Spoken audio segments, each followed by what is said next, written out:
வாங்கின பணத்தை திருப்பி கொடுத்துடலான்னு எங்க கேட்டீங்க? பணம் பணம்னு உயிரை விடுறீங்களே, அந்த மாதிரி தானே மத்தவங்களுக்கு இருக்கும். நான் வந்ததும் அடிச்சிருக்கணும், அதை செய்யாம இருக்கேன்ல, அதான் நான் பண்ண தப்பு.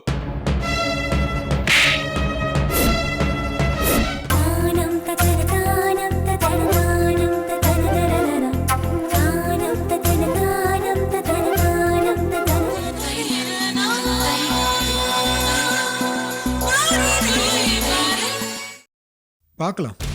சரி எங்க பாருங்க. ஏங்க வக்கீல் என்ன சொன்னாரு? நீங்க என்னங்க சொன்னீங்க?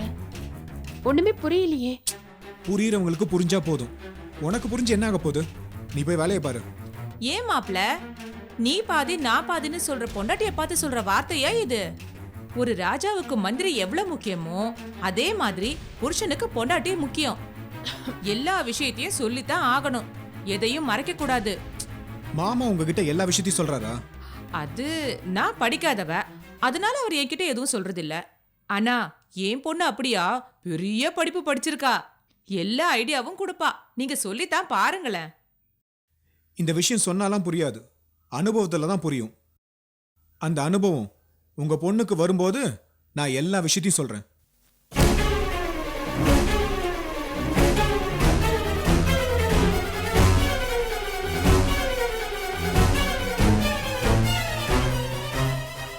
பாத்தீங்களாப்பா எப்படி மூஞ்சி நடிச்ச மாதிரி பேசிட்டு போறாருன்னு? நானும் அவர் பேசுறதெல்லாம் கேட்டுக்கிட்டு தான் இருந்தேன். உனக்கு அனுபவம் இல்லைன்னு சொல்றாரு, அவருக்கு தான் அனுபவம் இல்லை. அனுபவம் இல்லாதவங்க தான் இந்த மாதிரி பேசுவாங்க. மாப்பிள்ள சொல்றாருன்னு இதுக்கெல்லாம் நீ போய் கோச்சிக்கிட்டு இருக்க.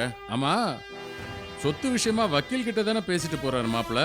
ஆமாப்பா, அண்ணி வந்ததும் சொத்தை பிரிச்சு கொடுக்கணும்னு பேசிக்கிட்டு இருந்தாரு. ஓ, மாப்பிள்ள அந்த விஷயமா தான் பேசிட்டு இருந்தாரா? மாப்பிள்ள ரொம்ப நல்லவருமா. பாரு, தமிழ் செல்வியோட சொத்தை எப்படி திருப்பி கொடுக்கறாருன்னு. மாப்பிள்ள நல்லா இருக்கட்டும்மா. அம்மா, விஷயம் தெரியாம பேசாதம்மா. அம்மாடி, அவ ஒரு லூசுமா. நாம ஒண்ணு சொன்னா அவ ஒண்ணு சொல்லிக்கிட்டு இருப்பா. அவளை கட்டிட்டு நான் படுற கஷ்டம் இருக்கு. ஐயோ, முதல்ல டிக்கெட் எடுத்து அவளை ஊருக்கு அனுப்புற வழிய பாரு. அப்பா, கௌதம் நம்மளை ஏமாத்திர போறாருப்பா. எம்மாடி, எப்படிப்பட்டவனா இருந்தாலும் அவனை நான் தான் ஏமாத்துவேன். என்னை எவனும் ஏமாத்த முடியாது, புரிஞ்சுதா? அம்மா, நம்ம மாப்பிள்ள படிச்சிருக்காரே தவிர உலக அனுபவம் அந்த அளவுக்கு பத்தாது. மாப்பிள்ள சொத்து இப்ப என் ஃப்ரெண்டு துரைவேலு கிட்ட தான் இருக்கு. அந்த சொத்தை ஒன்றும் பண்ண முடியாது. ஆனா தமிழ்ச்செல்வி பொண்ணு பேர்ல இருக்க சொத்தை எந்த வில்லங்கமும் இல்லாம தான் எடுக்கணும். முதல்ல தமிழ் ஜெயில இருந்து வரட்டும், பொண்ணும் அம்மாவும் சேரணும், சொத்தை பிரிக்கிறதுல பிரச்சனை இல்லாம இருக்கணும். இவ்வளவு நடந்தாதான் தமிழ் செல்விக்கு சொத்து கிடைக்கும். ஆனா அவ்வளவு சீக்கிரம் நான் சொத்து கிடைக்க விட மாட்டேன். பூமிநாதா, பூமிநாதா, வாங்கண்ணே, உள்ள வாங்க. பூமிநாதா, உள்ள வாங்க. வீட்ல எல்லாரும் சௌக்கியமா? அண்ணி எப்படி இருக்காங்க? எப்ப வந்தீங்க சென்னைக்கு? காஃபி சாப்பிட்றீங்களா? அதெல்லாம் ஒண்ணு வேணாமா, முதல்ல உன் புருஷனை கூப்பிடுமா. உட்காருங்கண்ணே. இந்த படுபாவி வீட்டுக்கே தேடி வந்துட்டானா? இவனை எப்படி சமாளிக்கிறது? சமாளிப்போம். வாங்க வாங்க. என்ன பூமிநாதா, கொடுத்த கடனை மறந்துட்ட, என் மூஞ்சியுமா மறந்துட்ட? அட என்னங்கய்யா நீங்க, உங்களை போய் மறக்க முடியுமா? இப்பெல்லாம் கடன் கொடுத்தவன் நாய் மாதிரி அலையறான், கடன் வாங்கினவன் நிம்மதியா இருக்கான். உன்ன மாதிரி. என்ன கவுன்சிலரு இப்படி சொல்லிட்டீங்க? நான் எங்க நிம்மதியா இருக்கேன்? மனசனாயா நீ? மனச மாதிரியா நடந்துக்கிற? எனக்கு தெரிஞ்சு உலகத்துல 1 நம்பர் ஃப்ராட் நீதாயா.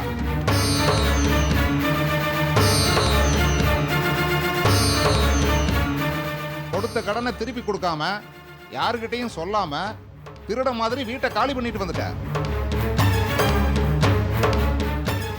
பணம் கொடுக்காம வந்துட்டேன்னு நீ கொடுத்த டாக்குமெண்ட்டை வச்சு பணத்தை வாங்கலான்னு போனா அந்த வீடு உன் பேர்ல இல்ல, உன் பொண்ணு தமிழ்ச்செல்வி பேர்ல இருக்கு. என்னையே முட்டாளாக்கிட்டியில நீயே. உன்னை போலீஸ் கிட்ட சொல்லி உள்ள தள்ளுறனா இல்லையான்னு பாரு. அண்ணே, கோச்சுக்காதீங்க, கொஞ்ச நாள் பொறுத்துக்கோங்க, நானே கொண்டு வந்து கொடுத்துறேன் உங்களுக்கு. நீ கொடுக்கறது இருக்கட்டும், நியாயம்னு ஒன்று இருக்குல்ல. கைலாஸ் தம்பியால நான் தப்பிச்சேன். இல்ல என்னையும் உள்ள தள்ளியிருப்பாங்க. ஓஹோ, நீங்க இங்க வந்து கத்துறதுக்கு அவன் தான் காரணமா? அவன் தான் உங்களை முடுக்கி விட்டுருக்கானா? யோ, முட்டாள்தனமா பேசாதையா. கைலாஸ் தம்பி மட்டும் இல்லைன்னா உன் நிலைமை இன்னும் மோசமா இருக்கும். பணம் கொடுத்தவங்க வந்திருந்தா உன்னை அடிச்சே கொண்டிருப்பாங்க. நீங்க சொன்ன ஊர் ஜனங்க கேட்பாங்க. கொஞ்ச நாள் பொறுத்துக்கோங்க, கொடுத்துடுறோம். சரி சரி, ஒழுங்கா வாங்கின பணத்தை கொடுக்கறதுக்கு வழியை பாருங்க. இல்ல ஜெயில போய் களிதான் திங்கணும்.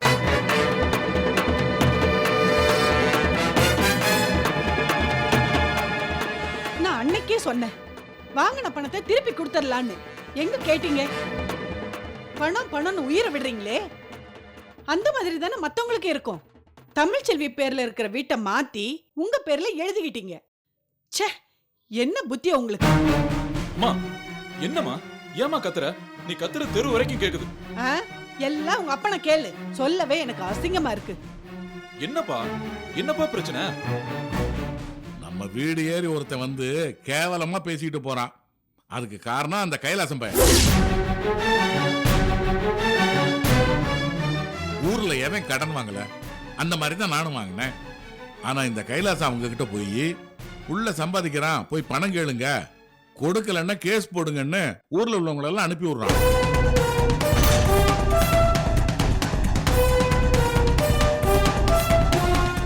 ரகு என் மானத்தையே வாங்கிட்டான் அந்த படுவாய் கைலாசம். இப்பதான் ஒருத்தி ஜெயிலுக்கு போயிட்டு வெளியே வரப்போறா. இப்ப நான் உள்ள போறேன். நம்ம வீட்டுல யாராவது ஒருத்தர் ஜெயில இருக்கணும்னு விதி போல. அந்த கைலாசம் என்ன உள்ள தள்ளாம விடமாட்டான் போல. ரகு, அப்படி ஏதாவது நடந்துச்சு சத்தியமா நான் உயிரோடயே இருக்க மாட்டேன். தூக்குல தான் தூக்குவேன். அப்பா, நீங்க எதுக்குப்பா தூக்குல தொங்கணும்? உங்களை அவமானப்படுத்தின அந்த கைலாசத்தை நான் சும்மா விட மாட்டேன். அந்த ஆளை நான் என்ன பண்றேன்னு பாருங்க. ரகு, எங்க போற? நீ நினைக்கிற மாதிரி தப்பு கைலாசம் மேல இல்ல. அவன் நல்லவன் தான். நான் சொல்றத கேளு. விஷயம் தெரியாம சண்டை போடாத. ஏமா அப்பா அழாத குறைய சொல்லிட்டு இருக்காரு. நீங்க என்னடா அந்த கைலாசத்துக்கு வக்காலத்து வாங்கிட்டு இருக்கீங்க? இல்லடா.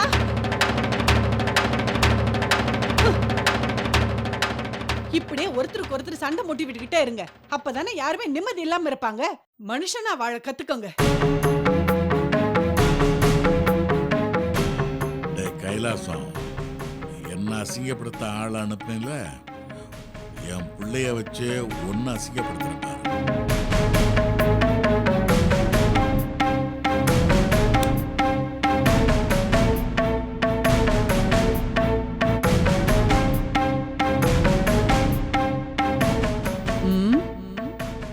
செய்யறதெல்லாம் செஞ்சுட்டு எப்படி உட்கார்ந்துருக்காரு பாரு. இவன் வேற கோவமா போறா. என்ன ஆக போதோ தெரியலையே. ச்சே.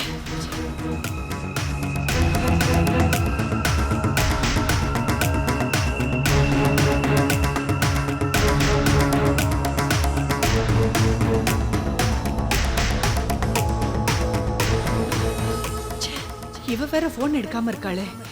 கடவுளே, ரகு வரதுக்குள்ள கைலாசத்தை வெளியே அனுப்ப சொல்லாமா? ஏண்டி புள்ள பைக்ல போகும்போது எதுக்கு போன் பண்ற? சும்மா இருக்க மாட்டியா நீ? ஆமா, செய்யறதெல்லாம் செஞ்சுட்டு நான் சும்மா இருக்கணும்.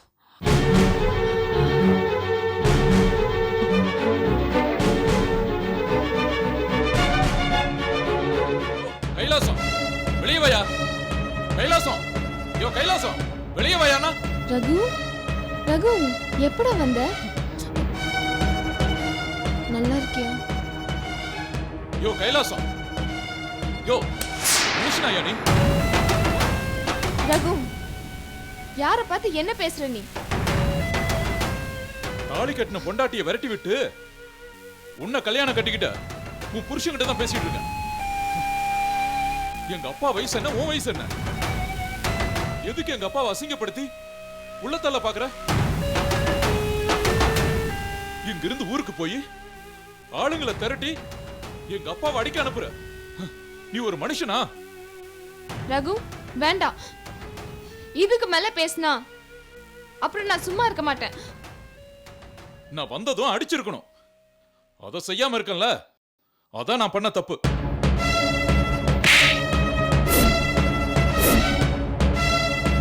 அடி அறிவு இருக்கா உனக்கு? என்ன காரியம் பண்ண நீ? அவன் என்ன திட்டட்டும் அடிக்கட்டும் என்ன வேணாலும் பண்ணட்டும், நீ அவனை அடிச்சிருக்க கூடாது. முத அவன்கிட்ட மன்னிப்பு கேளுன்னு சொல்றேன்ல. ரகு, உஷா தெரியாம பண்ணிட்டா, அவளுக்காக நான் மன்னிப்பு கேட்டுக்கிறேன். மன்னிச்சிடு ரகு. ரகு, உன் கோபம் நியாயமானதுதான்.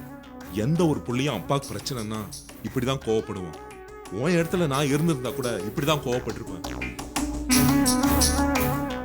நீ நல்லா படிச்சவன் ரகு, எல்லாத்தையும் புரிஞ்சுக்கிற பக்குவம் உனக்கு இருக்கு. ஆனா அதுக்கான சூழ்நிலை தான் இன்னும் வரல. இதுதான் ரகு உன் பிரச்சனை. ரகு, உங்க அப்பா நல்லவர் தான். ஆனா பணன்ற பேய்கிட்ட மாட்டிக்கிட்டு மத்தவங்களையும் பேய் மாதிரி ஆட்டி படைக்க ஆரம்பிச்சிட்டாரு. பிள்ளைங்களுக்காக வாழணும்னு நினைச்சிருந்தா விருப்பமே இல்லாத ஒரு இடத்துல தமிழை கல்யாணம் பண்ணி கொடுத்துருக்க மாட்டாரு. கல்யாணத்துக்கு முன்னாடி தமிழ் செல்வி ரொம்ப சந்தோஷமா இருந்தா. கல்யாணத்துக்கு அப்புறம் அவகிட்ட சந்தோஷமே பார்க்க முடியல. ஆனா உங்க அப்பா ரொம்ப சந்தோஷமா இருந்தாரு. தமிழ் செல்வி எவ்வளவு சொல்லியும் கேட்காம மாப்பிள்ளை கிட்ட பணத்தை வாங்கிட்டே இருந்தாரு.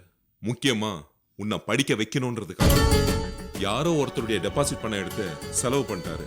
அவர் அந்த பணத்தை கேட்டதும் இன்னொருத்தங்கிட்ட கடன் வாங்கினாரு. அந்த கடன் கொடுத்தவனும் உங்க அப்பாக்காக கொடுக்கல, உஷாக்காக தான் கொடுத்தான்.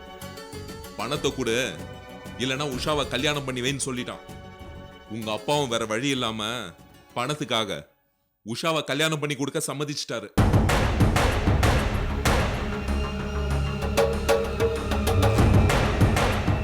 நான் காதலிச்சு கல்யாணம் பண்ணிக்கிட்டவன் தான். ஆனா வாழ்ந்தது ஒரு ராட்சசி கூட. அவ கூட வாழ பிடிக்காம இருந்திருந்தா நான் தானே வீட்டை விட்டு வெளியில போயிருக்கணும். ஆனா அவ தான் என் கூட வாழ பிடிக்கலன்னு சொல்லி வீட்டை விட்டு வெளியில போயிட்டா.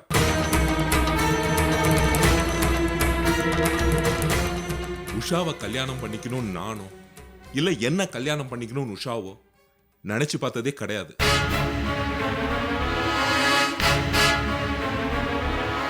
வாழ்க்கையில் அடிப்பட்ட காயங்களோட நானும் உஷாவும் வேற வேற பாதையில போயிட்டு இருந்தோம். தமிழ்ச்செல்வி தான் எங்க 2 பேரையும் ஒன்னா சேர்த்து வச்சேன். நான் இப்ப ஊருக்கு போனது கூட உங்க அப்பாவை அடிக்க ஆள் செட் பண்ண இல்ல, உங்க அப்பாவை ஜெயிலுக்கு போகாம காப்பாத்ததான். பணத்துக்காக பொண்ணைய விற்க பார்த்தவரு அதே பணத்துக்காக வீட்டை வைக்க மாட்டாரா என்ன? அதுவும் டூப்ளிகேட் டாக்குமெண்ட்ஸ் ரெடி பண்ணி போலி கையெழுத்து போட்டு வேற ஒருத்தர்கிட்ட விற்க பார்த்திருக்காரு. இங்க பாரு, உங்க அப்பா பேச்சு கேட்டுக்கிட்டு நீயும் என்கிட்ட சண்டை போட வந்திருக்க. என்ன அடி திட்டு இன்னும் என்ன வேணாலும் பண்ணு, எல்லாத்துக்கும் நான் தயாரா தான் இருக்கேன்.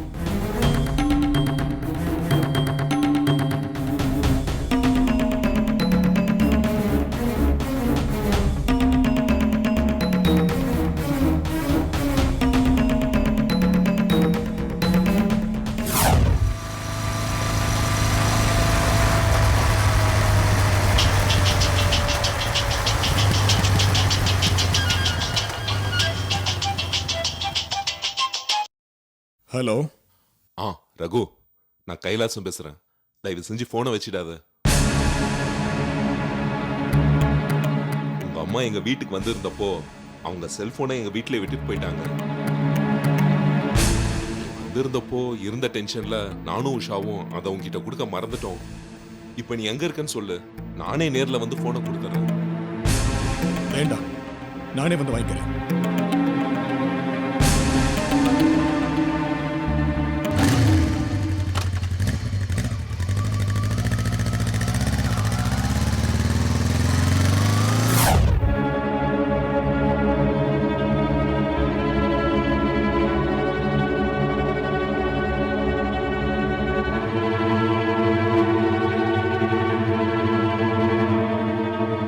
என்னடி யோசிச்சுட்டு இருக்க? அப்பா சொல்றத கேட்கும்போது ஒரு பக்கம் நியாயமா இருக்கு, இன்னொரு பக்கம் அநியாயமா இருக்குல்ல? ஆமாம்மா. இத பாரு, நீ வாழ வேண்டியவ. யாருக்கும் எந்த மோசமும் செய்யாத. அதுதான் உன் குடும்பத்தை காப்பாத்தும். உங்க அப்பா சின்ன வயசுல இருந்தே பணத்துக்காக ரொம்ப கஷ்டப்பட்டவரு. அதனால தான் பணம் பணம்னு எப்ப பார்த்தாலும் பேய் மாதிரி அலைஞ்சுக்கிட்டு இருக்காரு. இத பாரு, உங்க அப்பா அடுத்தவங்க எக்கெடுக்கிட்டு போனாலும் போகட்டும், தான் வாழ்ந்தா போதுன்னு நினைக்கிற ஜென்மம். உங்க அப்பா யாருக்கெல்லாம் துரோகம் செஞ்சாரோ அவங்க வீட்டை எல்லாம் தேடி போய் உங்க அப்பாவுக்கு தெரியாம உதவி செஞ்சுட்டு வருவேன். உங்க அப்பாவால் அடிப்பட்டவங்களை எல்லாம் ஹாஸ்பிட்டல்ல கொண்டு போய் சேர்த்திருக்கேன். உங்க அப்பா செய்யறதெல்லாம் பாவம் தாண்டி. ம், ஆனா உன் புருஷன் ரொம்ப நல்லவரு. அடுத்தவங்க குடும்பம் நல்லா இருக்கணுங்கிறதுக்காக தன்னோட வாழ்க்கையே தியாகம் செஞ்சவரு. பாவம் தமிழ்ச்செல்வி புருஷனை இழந்து பெத்த குழந்தைய பிரிஞ்சு ஜெயில அவங்க என்ன கொடுமையில அனுபவிச்சாங்களோ தெரியாது. அந்த பாவத்தை நீ வாங்கிக்காத. கஷ்டப்படுறவங்களுக்கு உதவி செய்யலனாலும் பரவாயில்ல, ஆனா உபதிரவம் மட்டும் செஞ்சிடாத. அது பாவத்திலயும் பெரிய பாவம்.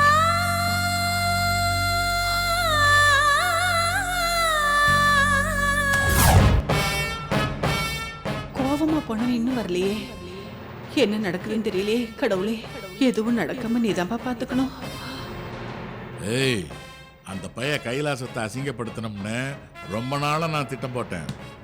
அந்த திட்டம் இன்னைக்கு தானே நிறைவேற போகுது. ஆமாமா, நிறைவேற போகுது.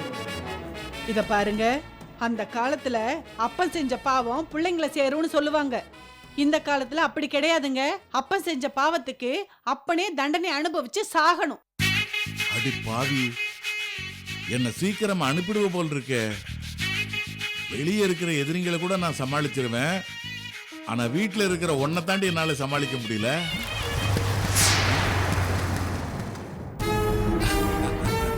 வந்துட்டாண்டி என் சிங்கக்குட்டி. இனிமேல் எதிரி அழிக்க நான் போக வேண்டியதில்லை, என் பிள்ளை அனுப்பினாலே போதும். இவரு ஒருத்தர். என்ன ரகு, அந்த பயல உண்டு இல்லைன்னு பண்ணிட்டேல, இனிமேல் நம்ம பேச்சுக்கே வரமாட்டான்ல அந்த பைய. என்ன நடந்ததுன்னு விஷயத்தை தெரிஞ்சுக்காமே போயிட்டே ரகு. அதாம்மா நான் செஞ்ச பெரிய மடத்தனம்.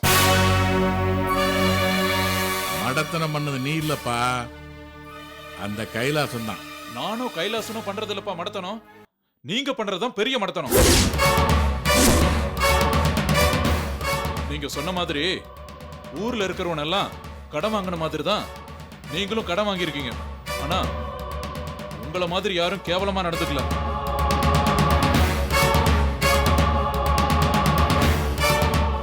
அடுத்தவங்களை ஏமாத்துறப்போ ஏமாறுறது அவங்க இல்ல, நாமளும் தான்.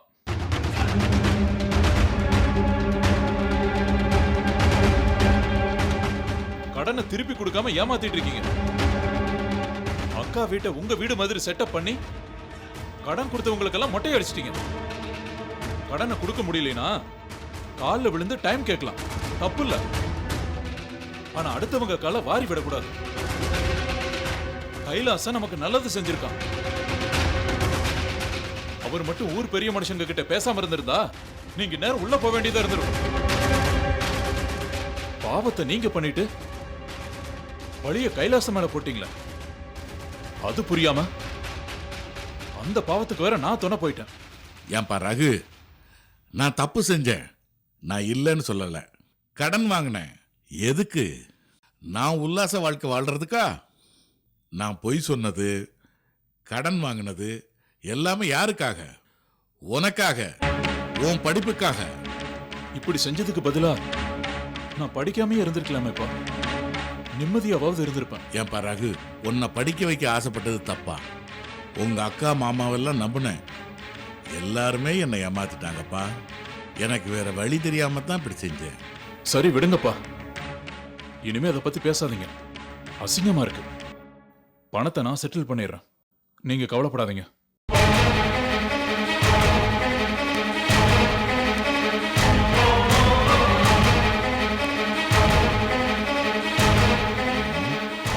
புலி மாதிரி போனா இப்ப என்னடான்னா பூனை மாதிரி பேசுறான்.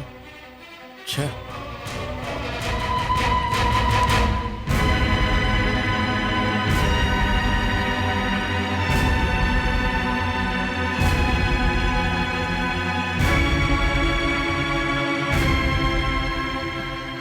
ரகு, என் வயித்துல பாலை வாத்தப்பா.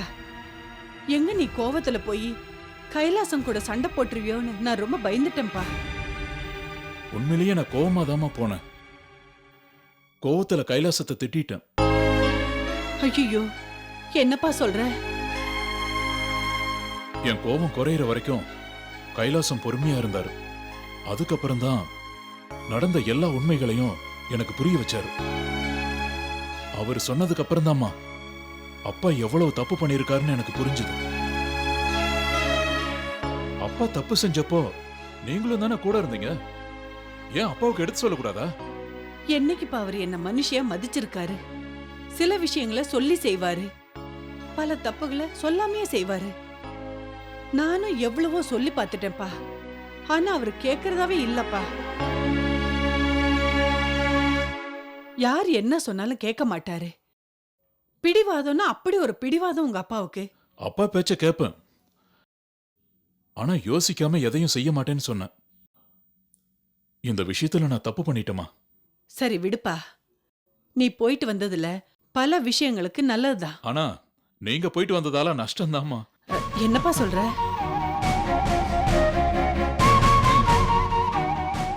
உங்க அக்கா கொடுத்தாளா? அக்கா ஒன்றும் கொடுக்கல. அங்க இந்த போனை பார்த்தேன், அம்மா போன் தானேன்னு கேட்டேன். ஆமான்னு சொன்னாங்க, எடுத்துட்டு வந்துட்டேன். உங்க அப்பா கிட்ட சொல்லிடாதப்பா, என்ன உண்டு இல்லைன்னு பண்ணிடுவாரு. அம்மா எதுக்குமா பயப்படுறீங்க? தைரியமா பேசுங்கம்மா, அப்பதான் அவரும் தப்பு பண்ணாம இருப்பாரு. நீங்க எனக்கு மட்டும் அம்மா இல்லம்மா, 2 பொண்ணுங்களுக்கும் அம்மா. அவங்க கூட பேச பார்க்க உங்களுக்கு எல்லா உரிமையும் இருக்கு. இதை தடுக்க யாருக்குமே உரிமை இல்லை. சரிப்பா.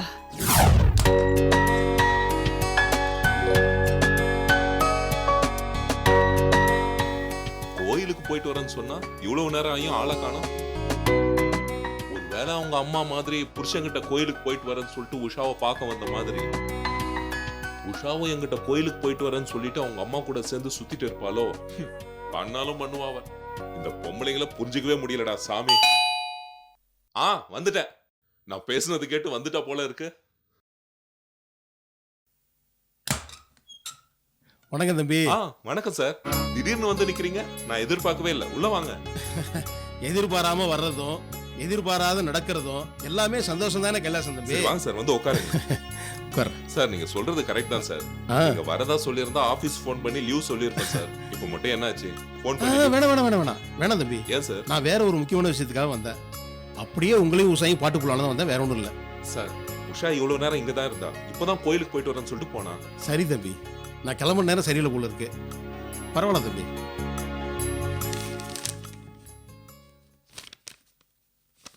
தமிழ்ச்செல்வி பேர்ல இருக்கிற ஒரிஜினல் டாக்குமெண்ட்ஸ் காணாம போச்சுன்னு கம்ப்ளைண்ட் பண்ணிட்டு தமிழ்ச்செல்வி பேர்ல வேற ஒரு டாக்குமெண்ட்ஸ் ரெடி பண்ணி கொண்டு வந்துட்டேன். சார் உங்களுக்கு எப்படி நன்றி சொல்றதுன்னே தெரியல. நான் எதிர்பார்க்காத வேலையை நீங்க செஞ்சு கொடுத்துருக்கீங்க. தம்பி, இது உங்க வேலையோ தமிழ் வேலையோ இல்ல, என் வேலை.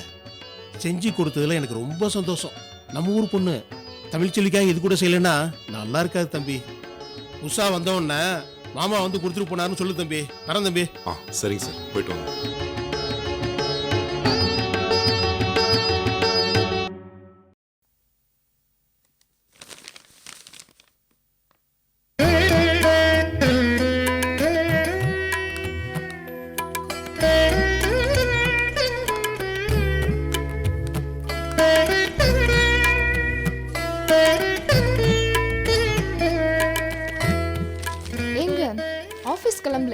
ஆபீஸ் தான் கிளம்பிட்டு இருந்தேன், அதுக்குள்ள நம்ம ஊர் பிரசிடென்ட் வந்தாரு. அடடா, அந்த நேரத்துல நான் இல்லாம போயிட்டேனே, காஃபியாவது கொடுத்துருக்கலாம். நல்ல வேளை பிரசிடென்ட் தப்பிச்சாரா சாமி. காஃபியை குடிக்கலல்ல. கிண்டல் எல்லாம் போதும். அதென்ன பேப்பர்? இதுவா? உங்க அக்காவோட வீடு பத்திரம் பிரசிடென்ட் கொண்டு வந்து கொடுத்தாரு. தமிழ்ச்செல்வி வந்தா கொடுக்கணும். இதை கொண்டு போய் பத்திரமா வைப்போம். சரி, இதெல்லாம் நான் பாத்துக்கிறேன். நீங்க ஆபீஸ் கிளம்புங்க. என்ன லேட்டா வந்துட்டு என்ன வரட்டுறியா? இரு, ஆபீஸ் போயிட்டு வந்து இருக்கு.